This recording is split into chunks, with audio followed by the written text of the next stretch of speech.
I'm Silvia Wetherell. I am a counselor and psychotherapist, and I work in an obstetric clinic. I specialize in maternal mental health.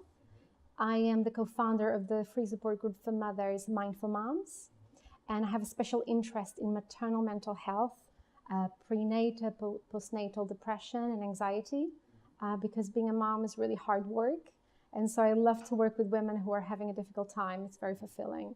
For example, I do a lot of anger management for parents, and so I practice mindfulness. And although it doesn't seem to be helping me so much with this interview, actually in parenting is really good, because you learn how to stay grounded, to stay calm and centered. Even when your toddler is really misbehaving, it helps you stay grounded. That's helpful when you're pregnant and your body's changing, you don't have a lot of control, and so you practice mindfulness to learn how to be more accepting of that process. Giving birth as well, going into it with flexible expectations about how things might go. The early motherhood with a newborn, very challenging. You're woken up many times a night, and that can be very triggering, very difficult for women.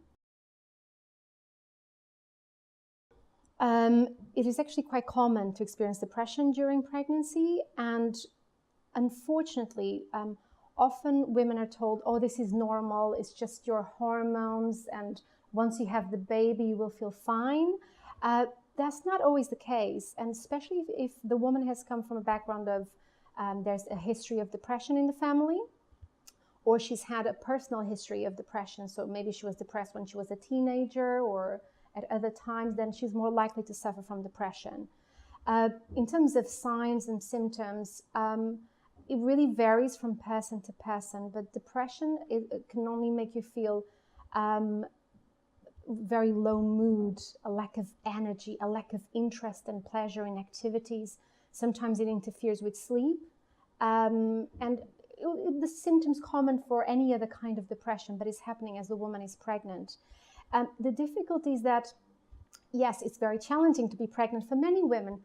Actually, quite some women really don't enjoy being pregnant, which I know can be a bit of a taboo to even say that, but that's the reality. And sometimes they can experience all kinds of aches and pains, discomfort in the body, and it may start affecting her relationship with her partner. So there's a lot of adjustments. So sometimes it's difficult to really diagnose whether it's really depression or whether it's a struggle that the woman's facing during pregnancy. And so I like to encourage my clients to think about a continuum. There's a spectrum. And at one end, we have major depressive disorder, but actually being a mom is hard, being pregnant is hard. But absolutely, we're very aware of postpartum depression, but it's very common to suffer from depression during pregnancy. But I also want to mention that we always seem to emphasize depression in the media, but anxiety is just as prevalent, if not more prevalent. And I see many, many clients struggling with anxiety, more than I do with depression. And particularly during pregnancy, especially for those women who like to have a lot of control over things. And here is a time of uncertainty. Maybe they had a difficult time conceiving. Maybe there are some health concerns that people have. And so it's important to be aware that anxiety is also an important disorder to be on the lookout for. Anxiety symptoms could also vary, but a feeling of breathlessness, heart racing, shaky hands, sweaty palms, headaches, nausea as well. So it's just important to be aware of symptoms for depression as it is for anxiety. The symptoms are a little bit similar to kind of depression, but they tend you tend to notice them a week, 2 weeks after giving birth. Some women, after a few days, they will tell you that they felt very emotional. They spent the whole day crying. They don't even know why, because they're happy with the baby. They just cried and cried. And so some of it has to do with hormonal adjustment after you've given birth and you start lactating. And so this is part of the process. It's normal, even though for some women it can feel a little bit scary, because there's that I'm not in control feeling. So postpartum blues from 3 days onwards up to 2 weeks, very common, nothing serious, part of the process.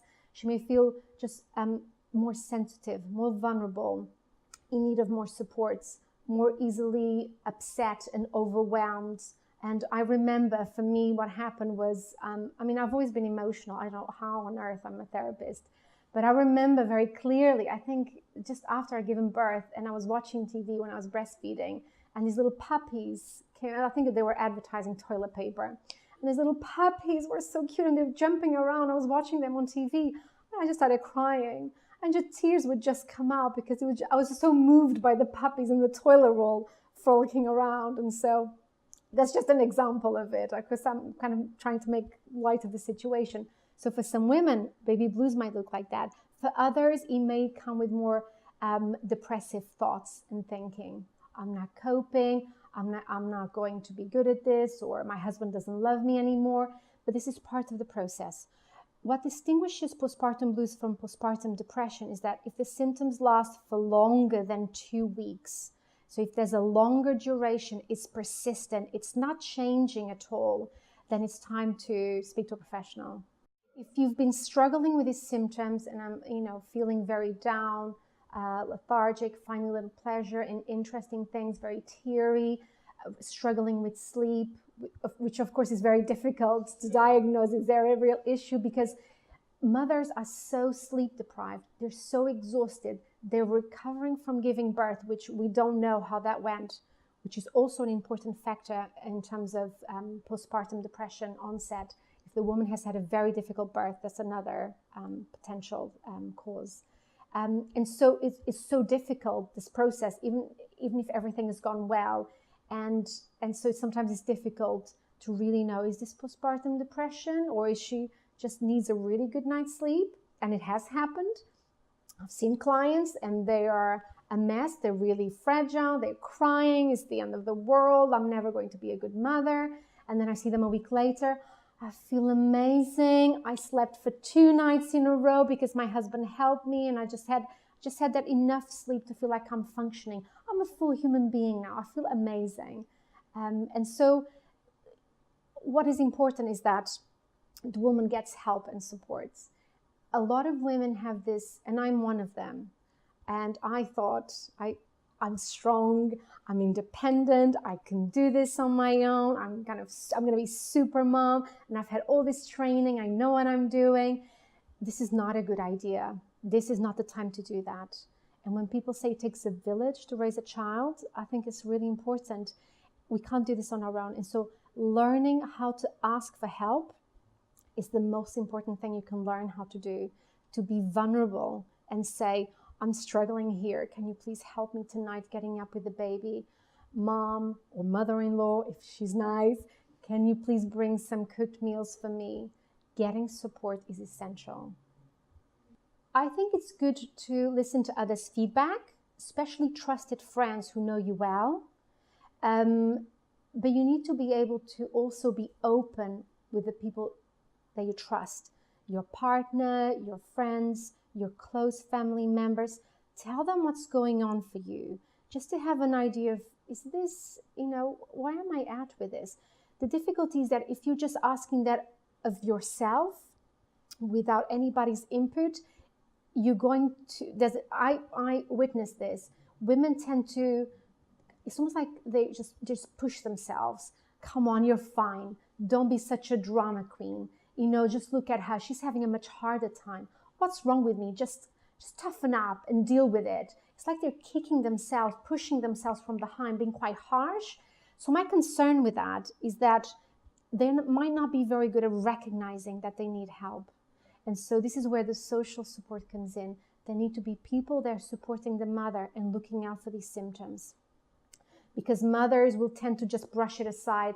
Oh, I'm just tired. Or it's just a baby, it's just a bit fussy. And so sometimes it's difficult for them to really recognize it unless they have a lot of self-awareness. And many women lack self-awareness. Well, I'm all for self-help, and I know self-help is becoming more and more popular. And while that works very well if you don't have a baby, it's very tricky to do self-help when you have a baby. So that's the reality. Because sometimes for the mother, just to have a 10-15-minute shower uninterrupted is a luxury. So trying to do self-help on top of that, very tricky.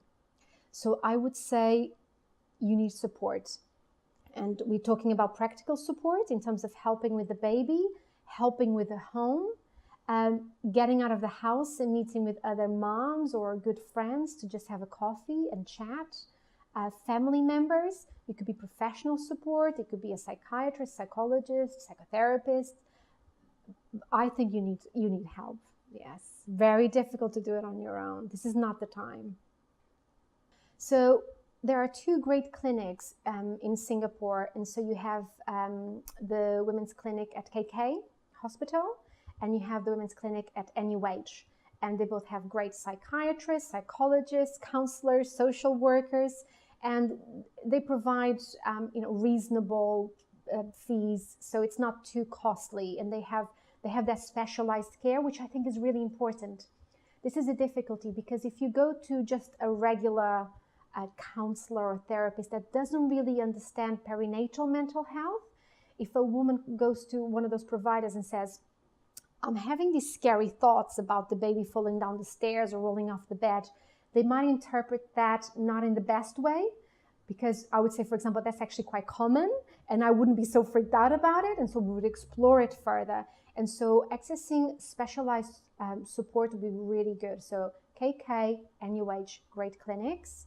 And then you have family service centers. You have so many counseling clinics in the community. Great websites, Postpartum Support International. And there are two coordinators here in Singapore, and I'm one of them. The other is a lady at KK Hospital. There is the free support group for mothers, Mindful Moms, of which I am a co-founder, and that runs once a month. I would suggest also exploring meetup.com. There's lots of kind of get-togethers, and in terms of social support, I think that's really part of the treatment and the healing, to seek out that other mothers and getting out of the house, very, very important. And there are many counselors and therapists and psychiatrists working privately. And so there is plenty of help out there, but this is a good start, accessing those specialized resources. But even if it is just a conversation with an understanding GP, with a family doctor, that's a great start, because that's saying, I'm not okay, I need some extra support. And then they should be able to refer that woman to the right service. It's a loss. And I think just starting with that understanding that there was life developing, and at whatever stage you were at in the pregnancy, this is a loss. Sometimes miscarriages get treated as though, oh, but it was just early stage, especially when we're talking about miscarriages in the early stage of pregnancy, in the first 8 weeks or so, first trimester. But it can be very painful for a woman that's experiencing pregnancy loss. You need to grieve. I guess some women are more accepting and are able to process it faster than others, but it's such a personal process. And so at least just taking the time to just acknowledge that if it was a planned pregnancy and you're looking forward to having a baby, that's a loss. That's a loss not just for you, and I know we're focusing on the mother today, but for the would-be father as well. And so even just taking some time to mourn that, to acknowledge it in whatever way feels right to you, and depending on your culture and your religion and your family. But again, support is very important. Many women don't tell their family and friends until they're 13 weeks, and so sometimes they end up suffering on their own. They don't tell because nobody knew. Or sometimes they did, and then they feel heartbroken. They have to tell everybody the difficult news. Give yourself time. Allow yourself to feel upset or sad or whatever shows up for you. That's okay. Give yourself permission to feel it. Therapeutic writing can be helpful for many women.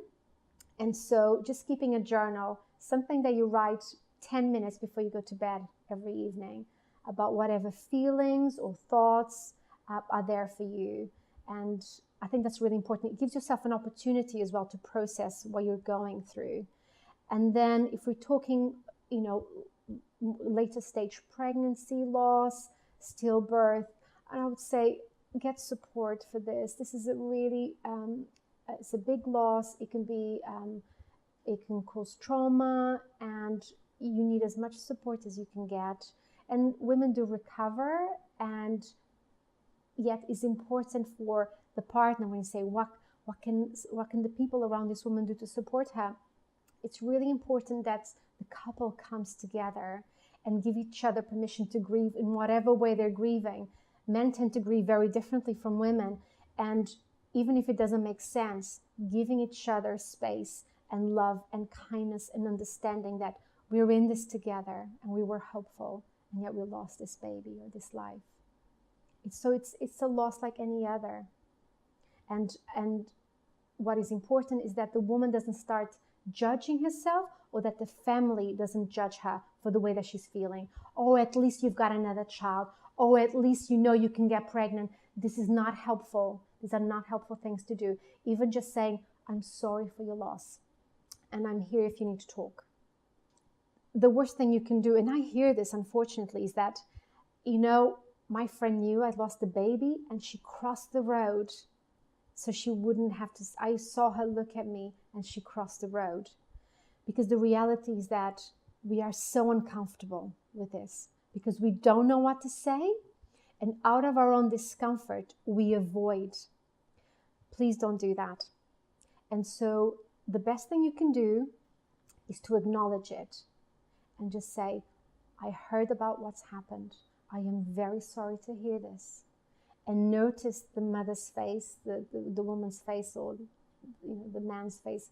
What is their response? Are they eager to not talk about it and they try and close it down? If that's the case, you need to respect that. Give them space. You can even just say, well, I'm here. Anytime you need to talk, I'm here. Okay. But that's an invitation, you see. I'm sorry about what happened. And do you want to talk about it? And if they do, this is a wonderful acknowledgement. People feel validated. It's okay to feel the way I feel. And they might want to share with you what they're going through. So it's an invitation. You're open. You feel your own discomfort that I don't know what to say. And sometimes even saying that, I don't know what to say, but I love you. I care for you and I'm here for you. Sometimes women come and tell me that, for example, they've suffered from a stillbirth, and maybe they're already planning their maternity leave, or they're already on maternity leave, but then they come back to work, and in the beginning everyone's really sympathetic and understanding and asking, how are you? And as the weeks go by, it's almost as though everyone's forgotten, or at least that's the way it feels to this woman. It's like it never happened, and I'm here, I'm going to work, and no one's acknowledging it. And so they can feel very resentful and very hurt and very isolated, because it's almost as though it didn't happen, this baby never happened. And so an acknowledgement is important.